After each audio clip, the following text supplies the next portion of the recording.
Welcome back, friends. So I am here today with a beautiful person who's just shared with me how he's just being himself, no expectations. And the way that we got on this morning, or in Thailand, it's I don't know what time of day, evening? It is evening. Evening, yeah.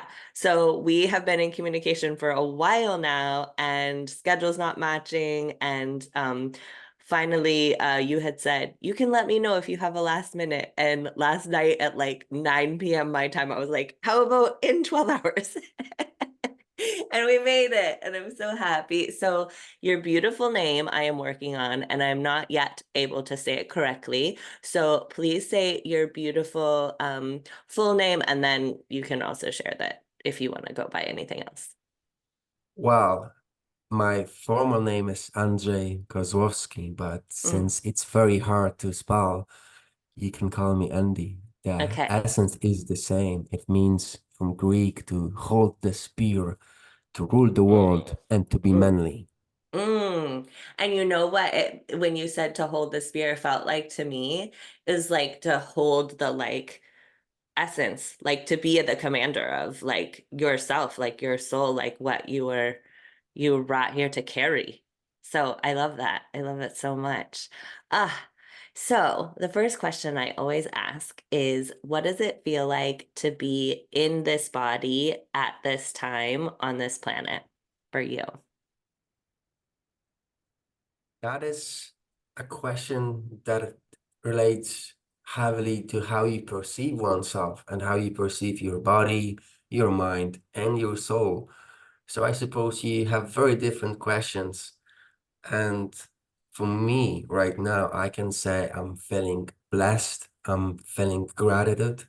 I'm feeling like I found heaven on earth. Was it always the case? No. I was anxious. I had so many limiting beliefs, negative emotions, since I have been blessed with curses that made me different from other people. I have been born as an empath, a highly sensitive person, and as a psychic. So it turns out that I'm seeing reality through different lenses from everyone else. And what I did is came to the only possible solution that I'm crazy. So I felt that there's something wrong with me, and I need things outside myself that will make me whole again, that will heal me, that will fix me. So at that time, my relationship with myself wasn't great at all. It wasn't living, it was surviving. Mm, And the more I was trying, the more I fell. So it was a journey full of mistakes, full of battle scars, got in the trenches. But eventually, step by step, brick by brick, I was able to find ways to thrive and found ways to transcend my limitations. And now I'm not perceiving me or other people as different. They are me, but we are all children of the God, and God speaks to us. We are his vessel for him to experience himself. So we are part of God. And if that means we are part of him, how can a left hand be better than the right hand, for example? So this is very aspect that it is all what you think that creates this relation to yourself. mm, And the more you think, the more matter you become, and the more stressed you become, and more separated from everything else. mm-hmm. So the less you think, the more magic you will experience. Ooh, I love that so much. I'm gonna write that down. The less you think, the more magic you will experience. So when you were realizing you will experience, I love that so much. Um, when you were little, When can you remember like first having this awareness that you were maybe different or highly sensitive, or like what were the first things that started to make you feel like something's wrong with me? Well, I was able to see things that other people weren't able to. I was able to sense things that other people weren't able to. Mm-hmm. And even when I said something is about to happen, people are like, no, no, no, you're crazy. And it did happen. And they're like, it was just a luck or something like that. And essentially, I was getting blamed Mm-hmm. for things that I was seeing that was within my reality. And that made me very at unease. But eventually, I found more people like me. And it turned out I'm not the one crazy. And there are more and more people that are being born with being an empath or even a psychic gift. Mm-hmm. And to be honest, if you see human species as they develop and they grow, I think this is the next step of the evolution. And essentially, if you meditate long enough and do it properly, you will become an empath. If you will perform the right techniques, you can learn to be a psychic. That is all within our reach. I Yeah, think yeah. this is a default state that we Yeah. should live in, but we just like to be over stimulated by information from all directions. So Yeah. we're losing those skills. Yeah, we're trained out of it, right? And like you said, like we're so many of us, all of us, I think, I agree with you, are born with psychic abilities and with this sensitivity to our environment and to our emotions. And can you remember one of the early things that you had psychic information about that came true? Well, since this become like my bread and butter, and right now I'm at the stage where I know that sooner or later all of my thoughts will manifest, and it's usually take days to see them really in my life. It didn't really had that much of an impact. I believe the one that really had an impact on me was when I was around 16 years old or something like that. Hmm. And I met this girl and she was fabulous. And she was walking towards me. And I had this thought in my head that this guy is not from this planet. And like, yeah, okay, I cannot lie any longer. This thought was definitely not mine. And I was with a group of friends that had similar gifts. And I was in the room with them. I was speaking to a friend that was standing, and I'm thinking why he isn't sitting down. And I had this thought like two, three times. And eventually he looked at me. If you're wondering why I'm not sitting down, I just prefer to stand. And I look at him and he looked at me. Ah, so now you know that I know that you know. And that really had an impact on me that it is possible that I'm not crazy, that this stuff happens. And if people can read my mind, I should be really cautious to what I'm thinking. Oh my gosh, I love that story so much. So that's like 16, 17 years old. And then did you talk to him about it? Did you like start asking people about if they were having those experiences, or what were the early days like? So we did spoke a lot about this. It was like a group of friends that I labeled as the sinners of the third club because they all have been born with the third eye open. And we had different abilities. So we Wow. had many different conversations. Like I could see the past lives of all of them, and we were talking about it a lot. I could see lots of different things. I could communicate freely with that what is perceived as gods, demons, or angels. We could heal on a distance. My friend could, by massaging himself, his body, his face, he could massage me. So there were very absurd techniques, and how it was being used, and it's mind-boggling. Yeah, it's fantastic. So this was like high school time, is that right? Yes. And so did you have like your early spiritual exposure with your family? Was there openness to some of this to that allowed you to feel comfortable exploring it at this young age? Or what was your family structure around that? Mm, my parents know I have gifts, and they only use it like they always say, oh, no, no, no, no. But when something is needed, like, well, they need to save something, or they want me to speak to, like we have animals like cats Yeah, and dogs. yeah. And when they want to speak with that cat or dog, it's like, oh, can you ask that dog or cat this something? And they know that I can do this because, yeah, well, they have been afraid of it for some time. And it was something that I really didn't want to explore Mhm. because it made me so different, Yeah, to the point that I was afraid I'm gonna be thrown rocks at. right. But eventually I moved past that because I'm me, I cannot be anyone else, and I have been born with those gifts for a reason. So I need to use them. Oh my God. I'm so glad that you were given that group of friends and that you all were able to explore that together. That's a real gift. Are you still in touch with that group of, what did you call them? The sinners of the third eye?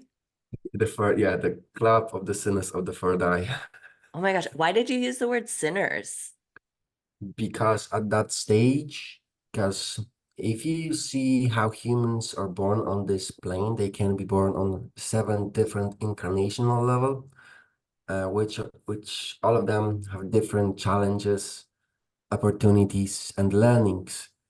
And essentially, once you go through the scope of experiencing reality through the lenses of feelings and your thoughts, there's this window opening between your eyebrows where the soul takes peeks at the real reality. And it's usually something completely different, to the point that what is actually the truth seems like complete bullshit to those that don't see it, because they see what they want to see, they feel what they want to feel. So it makes you different from everyone else.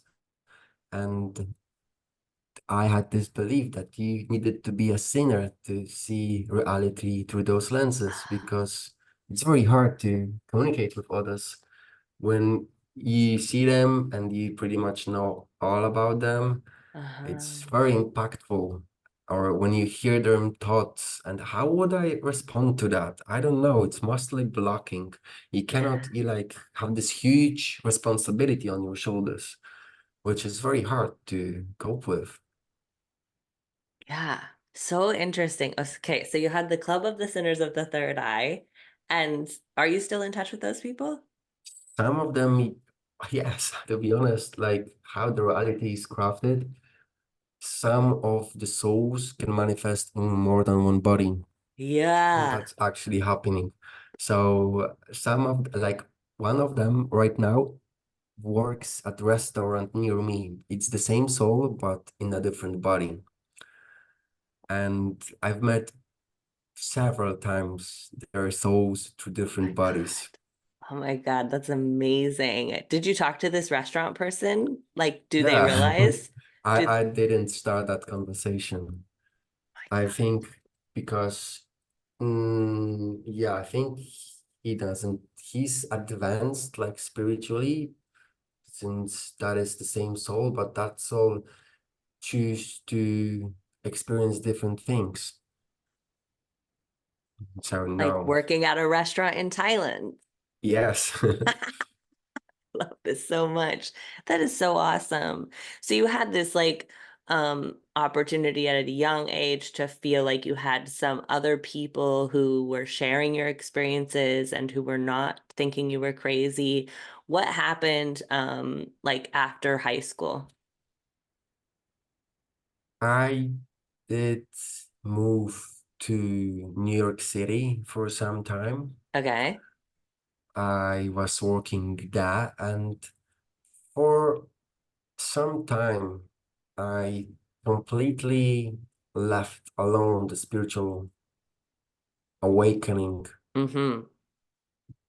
And for me, always spiritual awakening wasn't that you do yoga or you meditate, it's that you confront the harsh truths of the reality. And I have been traveling a lot. I have been experiencing myself through different lenses. Although I always knew that my mission is to guide and teach others because it comes really natural to me, especially since I have been born on a crown level, chakra incarnational level, which essentially means that I always have cosmos within me. And if you have cosmos inside you, you have cosmos outside you. So you can really attune yourself to the energies of the universe. And by doing that, you can attune yourself to energies around you as well. So the people that I guide, I can really fastly know where there are blockages of chi, what patterns are blocking them, and what illnesses might come from this, and what would be the best means how to transcend that. It is something that I have been learning through my role model, who has been guiding me since I was approximately 10 years, and which I never really spoke about it like face to face about other planets, other stuff like that, because I felt embarrassed to show him stuff like that, because I think he is literally the most advanced person I've met. He is a traditional Chinese medicine practitioner. And when he went to his clinic and he saw you, he already knew everything about you. And he used to read pulse from the wrists and he used to ask rhetorical questions. And you always, if you were aware of you, you always answer yes. Like, did you have a cookie 2 hours ago? Did you drink coffee? Did you He abuse this and knew. that? Yes, he knew. He knew. He was very efficient at reading auras and how to fix those patterns as well. And he was very effective herbalist too. So that was always my role model. And when I was exposed to those so-called mainstream spirituality, it was mind-boggling for me because most of the people didn't really knew what they were Yeah. doing, but they were still selling it. And that is crazy because just because something has positive effects right now, it doesn't mean it will positive effects in the future. Because what you Ah, eat, for example, might have effects 90 days later on even. So it's yeah. very, very crazy. And I believe that this is a wonder of the world as well, because I recently saw a ayahuasca shaman in the internet, and Uh-huh. she had yellow aura, which is about survival of the mind. And what I've noticed is that there will be always consequences if people with survival level will start to teach spiritual stuff. And this will happen in this incarnation. And most for them, since they don't understand truly what karma is, it will happen in the next life. But since they're meddling, dabbling with something so dangerous, it's gonna hit them in this life. Yeah. And Yeah. it's Yeah. gonna Yeah. hit them like crazy. Yeah. Yeah. Which is okay at the end of the day, right? Because it's like we're experiencing, like maybe that's what they need to experience on some level. So tool is a tool, right? It depends how the tool is used. You can, for example, take a knife and cut sandwiches for your family, or you can use it to stab someone. So it depends. Are you ready to experience the tool and use it for that it will serve you? Or if you're gonna allow the tool to be using you, which is obviously not the right way to do things. And the thing is, we should do things that have been destined for us to do. We could always change that destiny, but all those incarnational level have different challenges, and we should stick to them. We shouldn't do things that are above our reach, because what's gonna take you to transcend, for example, the fifth level, which is about the expression of the soul, is basically living through different emotions and see how you react within them. And for example, the seventh layer is basically let go of any attachments that you have to the living world by means of letting go of your mind, body, and the soul. It basically means to let go of the cosmos that you have within yourself. And that lesson is very hard even for those that have been born on the seventh level. And if someone, I don't think anyone apart from that level would be able to understand that, because their minds have created so many different beliefs, and they are carrying so much in their head that is limiting their perception, because they see through the lenses of their beliefs, which in most cases are not even true. The philosophy's beliefs are mostly wrong and are limitations of you to see the reality for what it truly is. So the more you think, the less energy you become and the more matter you become, and the less you evolve. It's just like saying that the cup can be only filled when it's empty. When it's Mhm. full, it cannot be filled again. Yeah. And this world is built on duality, Hmm. from light to darkness to light, or woman and man, or short and long. Those are the things. So if you choose to have full mind, you will actually experience nothing. But if you have nothing in your mind, the possibilities of exploring the universe and its experiments are countless, as the Hmm. universe is countless. Ah, so so much to think about and not think about. Right? Yes. I just read something yesterday, and it's a coach who practices silent coaching. And they talked about how the less they say, the more their client receives, which I thought was so brilliant, right? We're Mhm. like you said, we're trying to fill every nook and cranny with like thoughts and words and concepts and teach people as a way to create some sort of structure in this cosmos that's just totally unstructured. Um, okay, so you were talking about going to New York and leaving sort of spirituality for a little while. I think I read something about, did you have like a corporate type job for a little while? Oh, it was for quite a long, since at that stage of my life, I was so immersed in social norms that I was only interested in money. Yeah, So I had several different companies. I was an IT manager during that time. It was soul-sucking experience, even if you take into consideration that it was a high-paying job and yeah. I worked only 2 hours a week. Since I was very good at it, I still felt very bad with it, because Uh-huh. the people didn't treat me right. It was a Mm-hmm. very unjust environment. And essentially, since I had money at that stage, I realized that money is not important. Yeah, It's just a tool again, and it depends how you use it. It can be used to build you, but it can be used to destroy you. So I decided I have money, I have real estate, and I have a job that I literally hate. And at that stage, I was manifesting myself to be a head of an IT department. And I was so worried about this, like, oh my God, I'm gonna work for 3, maybe 4 years, buy more real estate and just quit it, because they're gonna make me think what they want me to think, do what they want me to do, and feel what they want me to do. And I would have to stick up my butt all the time.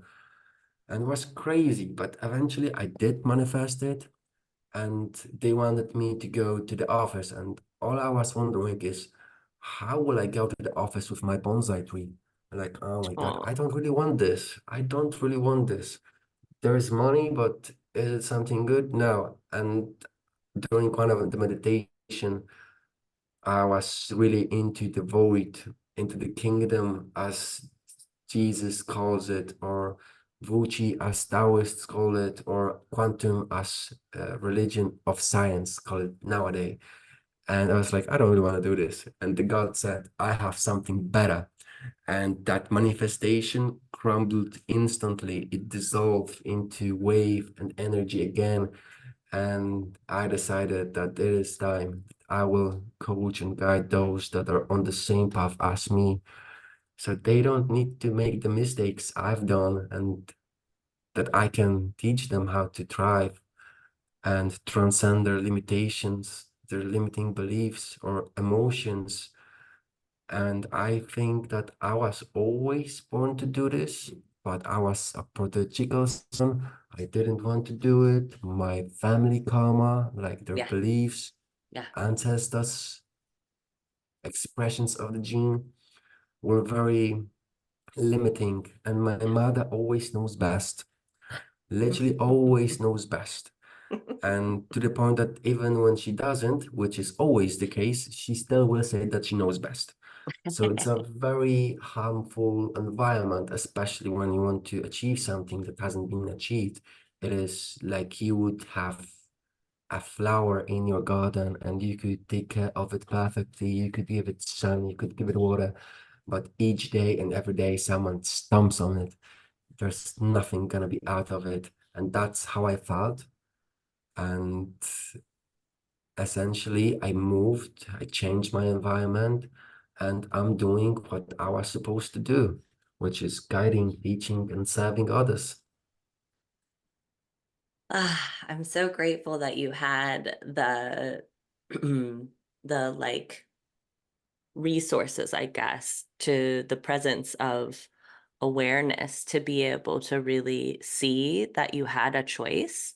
I think a lot of people end up experiencing what you were experiencing, like I don't love this, I don't feel good, I feel like I'm flower being stomped on, and they don't see the possibilities of of they, like you said, that yellow aura, they feel like the only way to survive is to be this stomped on flower.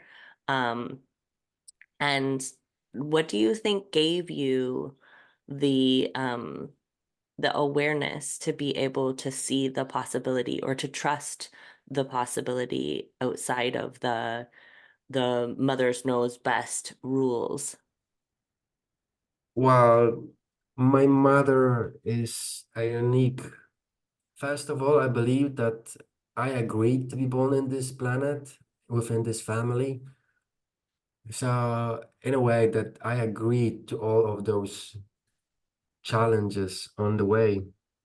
And especially since my mother is very, like how you say, she doesn't understand others at all. And she's very hard to learn something. And she's very into spiritual growth, which I'm always saying is not good for her because she doesn't understand it. And when I tell her something to observe, she's always like, no, no, no, no, no. I know everything, but she doesn't really know everything. And I recall this one occasion where they have been going on vacation, but the environment that they produced, which was too much heat, and they were running away from it to a different, uh, let's say they were running away from heat to cold and from cold to heat. And I said that they will come back sick, very sick. Hmm. Like, no, no, you don't know nothing. So they went on vacation, they went back really sick. And she's there lying, like, I think they were arguing something with my father. And she went to the patio, to the garden. And I see my mother's soul literally leaving her body. Oh. So I got the soul, got it back to the body. She stood up, went to lay down on the sofa. I start to massage her wrists because they relate heavily with the hut, which was overheated due to the heat. due to all those changes, due to those emotions. And I'm saying to the while I give her some hot fruit, you would say juice, because it has a similar energy and temperature to what's within the body. It is very good for hot spots, you would say. And I'm explaining it to her that she abused her body due to temperature, due to emotions. She basically had a heat stroke, and she eventually, when she come back, she checked her pulse that it went really low. It was really good. She's like, oh, thank you, thank you. So you're saying I ate too much nuts? And this is what she said. And like, nope, nope. And it always happens with her. So Yeah. essentially, once you engage so much in those patterns from your family and forsake your own mission, you're gonna damage your kidneys, because that means you have lack of faith in yourself. Mm-hmm. And sooner or later, all emotions that are imbalanced will become illnesses of the body, because different emotions correlate to different organs. The fear correlates with kidneys, and anger with Mm-hmm. liver, for Liver. example. So for Ah. me, it was about letting go. And once I was on that journey that was right for me, I realized that my mind is empty by default, and the discarding process becomes very easy. Like I discard what I don't need, and most Mm. of the stuff I don't need. And since I don't have those layers within me that create my character, I allow the God to speak through me and use me as his vessel. And then by being his puppet, I'm also the puppeteer, and I can craft my destiny at will with the flick of my fingers, which is amazing. And to be honest, when I don't plan, like the God has so many fantastic opportunities for me. I don't plan my evenings, and out of nowhere, I get so this amazing presence. Like I'm thinking, what should I do? And next second, somebody invites me to a Thai boxing stadium to watch a fight. I'm like, okay, I'm gonna do this. This sounds fun. Or like go kayaking or hiking. There's so many different amazing opportunities which I myself wouldn't think of, because my mind is limited, no matter how you look at it, because it's limited to only my experiences and my reality. So it's limited. And when you let go, you have no limitations. But it's hard for some people to let go, to step into the Yeah.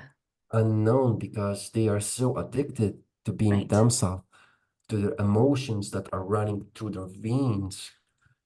And that is the problem, because when we are so addicted to ourselves, like I've experienced this many times, that you are doing things in a particular manner over and over again, Yeah. to the point that you will operate on your guts only, and you will ignore the facts and numbers. And when confronted with those, when somebody confronts you with numbers and facts, you will get angry and attack them, because they are Mm-hmm. attacking your reality. So Yeah. it's not even really worth, because you need to know that when you're dealing with someone, there are three things that need to be equal: that person, you, and your mission. If one of those items is longer or shorter, it would be like a stool with three legs. When one of them is uneven, you will not be able to sit on it. Hmm. And balance. That's interesting. The two people on the mission. Is that what you're Correct. saying? Are the three legs? Yeah. Very interesting. So you were able to let go of that addiction to being yourself. You left the job in New York. Is that right? Job was in Poland. Oh, the job wasn't. I had actually quite a lot of different jobs, which was embarrassing, to be honest, because I should be doing this from the get-go. And it was embarrassing that I had some limitations, that I restricted myself on purpose, saying that I somehow will benefit from it, which was completely opposite. The thing that we think will make us whole are actually the things that are making us injured. Mm-hmm. Mm-hmm. But like you said, I love the analogy of the prodigal son because I think that's a really important part of it. You know, sort of like the birth canal, when a baby comes out, it gets like squashed almost would feel like you're being killed, you know, as you go through this thing and Yeah. it's squeezing you and you can't see any hope and you're just blocked by bones and tissue and this person is screaming and pushing on you, right? And Mm. then all of a sudden you're born. And I think there's something to that, you know, It that's is. like the expansion and the constriction and contraction is a really important part of it. And so had you just been 10 years old and been like, oh, this is my path, like I'm just going to use my psychic abilities and be this coach, and you know, you wouldn't have this story and you wouldn't, you probably wouldn't be able to live into it in the same way that you are now. So it's all valuable. Maybe it is, maybe it isn't. I think it is in a different timeline. And I need to add to what you were saying Mhm. about the bath, because that's very interesting.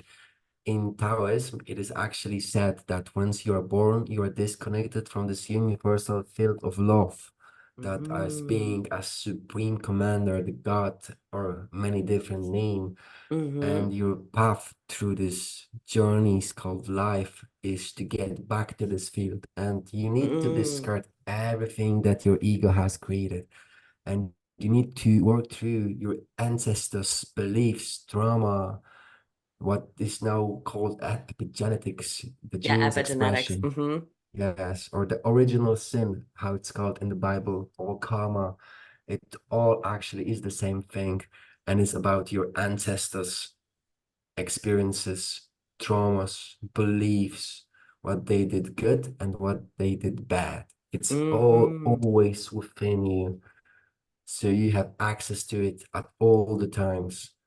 So some of it is serving you, but some of it is not serving you at all, and you need to transcend that so you can be free and you can feel the heart, the love of the universe once again. What a wild journey, right? It's Yeah. a fascinating, like if you think about it like a computer program, it's a very interesting computer program to like incarnate and inherit Mm, a bunch of other mm, lifetime stuff and then try to like unwind your relationship with it, even though you're being told this is the whole thing is your relationship to your history and you're a person and you should really figure that out. And then it's like mm. actually unwinding it ends up being, it's very bizarre. I often say like I don't think I would program a game this way if I was in charge. But since I'm not, I'll So, try to but figure it out. would game be worth playing if it would be easy? If it would be easy, there wouldn't be any sense in playing it, and especially since it takes time and many incarnations just to beat the one level of the game. And you know, as playing the game does not get easier while you advance. Quite on the contrary, it It gets gets much and harder. much harder. Yeah. Yeah, My since the kid more you has to know. take these tests at school, and they're like, every question you get right, you get a Mm. harder question. And I was like, Oh, oh my gosh, that's a perfect metaphor for life, right? It's like that's every time true. you get it right, it gets harder. Oh my gosh, I love it. Like it is our assumption of what is hard and what Right, right, is right. yes.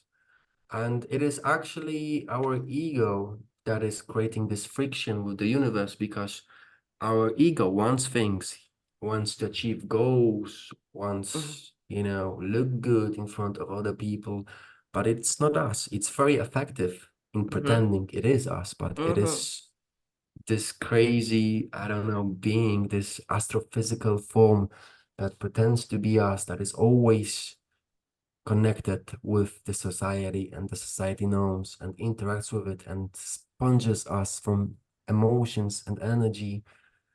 And the only way is to be free from it by being spiritually awake, because if you are thinking thoughts, you are a slave to those thoughts. They are leading you where they want you to be led. So the tool is using you, not the other way around. And I'm experiencing this a lot since I train a lot. I've been training different things, starting well on my sub quests. I've become even a personal trainer, and now I'm a Shaolin apprentice, which is like completely opposite. The personal training thing, it is very unhealthy to the body. It depletes the energy, and people fitness is using people like, oh, you need another personal record. Yeah, You need yeah. another selfie on Instagram. You need this and that, and you need to weight your food. And then it depletes the energy very fast. It is not suiting us. It is not serving us. It is the other way around. And we are so caught up in those loops that we don't even see it, because if we would see it and be aware of it, we wouldn't be caught in it. And that is the trick of the game. If you Yes. knew, you know, but if you don't, you're gonna be trapped in it.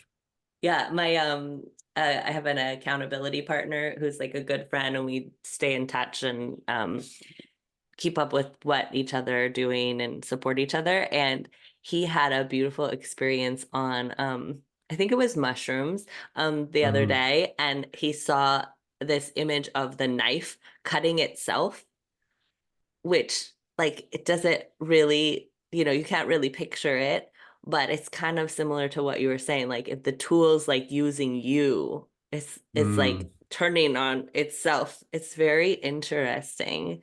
All of these things. So excuse me. You talked about that ability to stay aware and to not be, that ego that thinks like, I am who you are and all of that.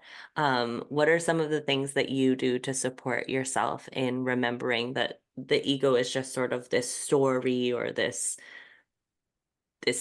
rule, and you don't Mm. have to be led by it?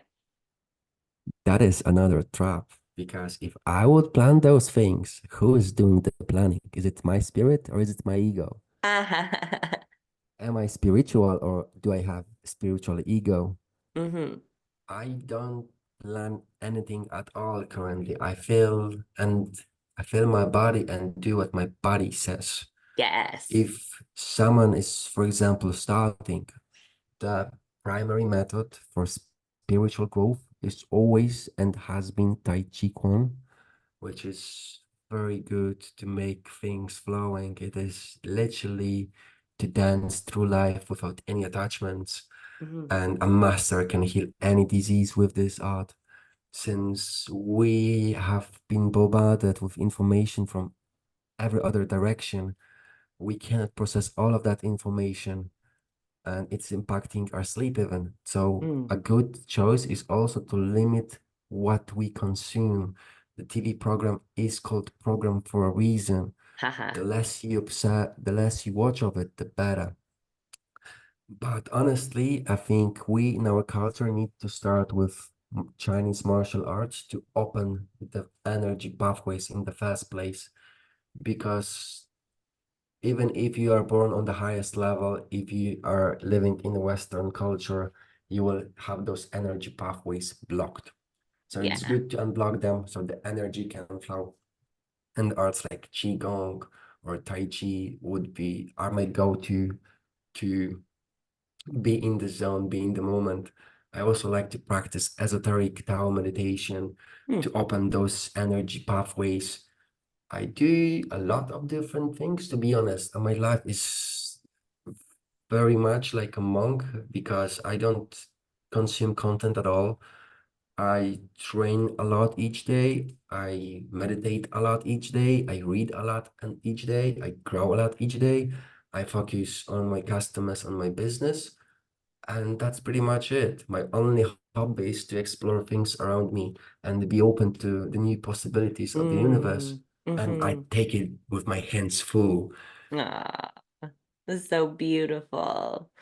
Well, I'm so happy for you that you're having this experience, and you're just I love this openness that you talked about at the very Mm, beginning. I think before we even pressed record, maybe, and you called it something when I said, we're going to be very casual. I don't have a mm. specific plan. And you said something like Wuwei. What was that word that you said? Wuwei, acting by not acting. Ah, yes. Basically, it's a master trait of being spiritually awake when you are using mind as your tool and not allowing the tool to be using you, and you're open to all the possibilities of the present moment. So having an empty mind leads to a life full of joyful experiences. I love that. What's the spelling of that word? WUWEI, as in whiskey, uniform, whiskey, echo, indigo. I love that. Do you ever think about why do we choose the words that we use for when we're spelling things like that? You know, it's Mm. fascinating. I think the military used like specific ones, Mm. but I don't think we use like I wonder why you said whiskey or echo or indigo. Those are all interesting words. Ugh. To be honest, I've learned in the corporate world to spell like that. So Ah, kinda like in yeah. military. Yeah. It probably is influenced. Yeah. Yeah. Mm. Well, what a joy to be in this moment with you today. Thank you so much for your willingness to hop on so last minute and to share about your life and your experiences. Where can people get in touch with you? What do you want to tell people about your offerings? If you have a knot in your life and you have been plagued with limiting beliefs, negative emotions that have been draining you and you're unable to cope with it, or if you're a person that cannot start a meaningful relationship with, due to being afraid of the negative emotions, since you are an empath or a psychic, and you just want to experience what life could have in store for you, but you always have been afraid to take the first step. I'm your man. I'm your guide on this journey called life. Do not hesitate to contact me. You could contact me on courage-catalyst.com or on my Facebook page, which is Facebook/, Empath Catalyst. You can reach out to me directly, and I believe that you will not be disappointed, because what I have in offer is mind-boggling even to me. I have spent so much time exploring different modalities that I know what works and what doesn't. And I'm able to provide results so fast, so quickly, that the methods I'm using are even a miracle for me, because it makes changes for my psyche almost at will. And I'm teaching that with many successes, and I'm looking for approximately 5 people this month that would like to transcend their old lives and craft their new destiny and manifest it into reality. So beautiful. Well, I'll put all of that in the description and thank you again so much. I'm going to end the recording and then hang on 1 second and we'll connect when I Sure. end it.